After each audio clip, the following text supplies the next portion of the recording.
लोग कहने के पर्दे के ऊपर पीछे मत आप छुपिए। ये ऐसा आपत्तिजनक बयान है जो मैं समझता हूं कि गृह मंत्री को, इस देश के गृह मंत्री को नहीं देना चाहिए। उस गृह मंत्री को जिसको शायद कानून की धाराएं का ज्यादा मालूम नहीं है। अच्छा होता कि कुछ कानून की बातें समझ के शायद वो ऐसा बयान देते भी नहीं। इलेक्शन का दौर है, मन में जो आया वो कह देते हैं। जो 4000 किलोमीटर का कब्जा चीन ने कर रखा है, यार वो तो पहले वापस लो, वहां तो थोड़ी लाल आंख दिखा दो। अमित शाह जी ने आज बयान दिया है, मैं समझता हूं कि बहुत ही आपत्तिजनक बयान है। उन्होंने सुप्रीम कोर्ट की मंशा के ऊपर निशाना साधा है। उन्होंने कहा है कि कई लोग ये कहते हैं कि ये जो केजरीवाल जी को अंतरिम बेल मिली है, ये एक स्पेशल ट्रीटमेंट है जुडिशरी का, मैं खास उनके लिए किया गया है। इसका ये मतलब हुआ, मतलब कि सुप्रीम कोर्ट के जजेस की मंशा के ऊपर आपने निशाना साधा है। वो ये बयान कभी ऐसा नहीं देते अगर वो जो लोग कह रहे हैं उनकी बात को मानते नहीं, क्योंकि उन्होंने बड़ी चतुरता से कहा कि लोग कहते हैं। तो अगर लोग कहते हैं और आप नहीं मानते तो आपको ऐसा बयान नहीं देना चाहिए, और अगर लोग कहते हैं और आप मानते हो तभी आपने ऐसा बयान दिया है। तो लोग कहने के पर्दे के ऊपर पीछे मत आप छुपिए। ये ऐसा आपत्तिजनक बयान है जो मैं समझता हूं कि गृह मंत्री को, इस देश के गृह मंत्री को नहीं देना चाहिए। उस गृह मंत्री को जिसको शायद कानून की धाराएं का ज्यादा मालूम नहीं है। तो मैं थोड़ा समझा देता हूं आपके द्वारा। पहली बात तो यह है कि अगर कोई कन्विक्ट हो जाए, किसी को सजा मिल जाए 3 साल से ज्यादा, 2 साल से ज्यादा, तो कोर्ट से उसको सजा का स्टे मिल जाए तो अपना वो नामांकन पत्र भी डाल सकता है, नॉमिनेशन पेपर भी कर सकता है और इलेक्ट भी हो सकता है। मतलब convicted person also can get elected, ठीक है। और अगर किसी के खिलाफ चार्जशीट हो जाए तो वो प्रचार भी कर सकता है। चार्जशीट हो जाए, अभी चार्ज फ्रेम न हो, लेकिन प्रचार भी कर सकता है और नॉमिनेशन पेपर भी फाइल कर सकता है। जैसे बृजभूषण जी चार्जशीटेड है ना, तो अपने बेटे का प्रचार कैसे कर रहे हैं,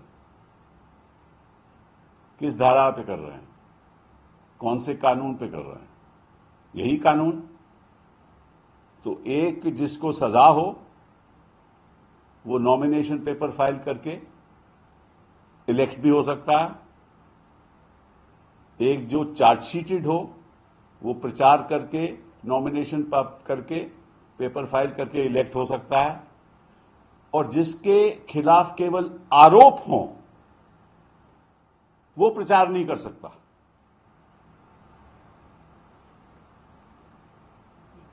अजीबोगरीब बयान है और अजीबोगरीब बात है कि जिसके ऊपर केवल आरोप हो उसको रिहा नहीं मिल सकती कि प्रचार करे, लेकिन जो इनके लोग हैं जो चार्जशीटेड हैं वो प्रचार कर सकते हैं। और जिनके खिलाफ ये बयान देते थे, प्रधानमंत्री जी देते, वो मिनिस्टर बन सकते हैं। तो मैं समझता हूं कि गृह मंत्री जी को शायद कानून की बातें ज्यादा मालूम नहीं है। अच्छा होता कि कुछ कानून की बातें समझ के शायद वो ऐसा बयान देते भी नहीं। लेकिन अब इलेक्शन का दौर है, मन में जो आया वो कह देते हैं। ये पहली बार नहीं है।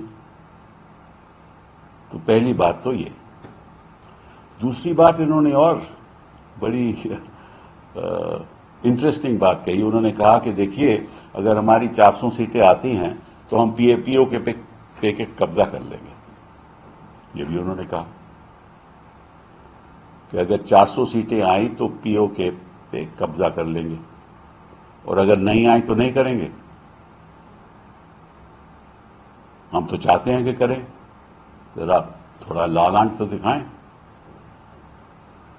और जो 4000 किलोमीटर का कब्जा चीन ने कर रखा है, यार वो तो पहले वापस लो। वहां तो थोड़ी आंख, लाल आंख दिखा दो कि क्या वो लाल आंख धीमी पड़ गई है। ये किस किस्म का बयान है? या आप गृह मंत्री हो, आप वोट के लिए क्या क्या नहीं कह सकते। ये लोकतंत्र है, दुनिया में सबसे बड़ा लोकतंत्र है। आपको जिम्मेदारी के साथ बयान देना चाहिए। ऐसे बयानों से लगता है कि आप उस दौर चाह रहे हो जहां आपके पैरों से जमीन खिसक रही है। लगता है कि वो 400 पार क्या 200 पार भी मुश्किल है, और तभी ऐसे बयान दिए जा रहे हो। तो मैं आपसे आग्रह करूंगा कि अगली बार आप सोच समझ के, जिम्मेदारी के साथ, क्योंकि एक ऐसे पद पे आप बैठे हुए हो जिससे आपका कोई भी बयान हो उसमें ऐसा लगना चाहिए कि आपने सोच समझ के दिया है।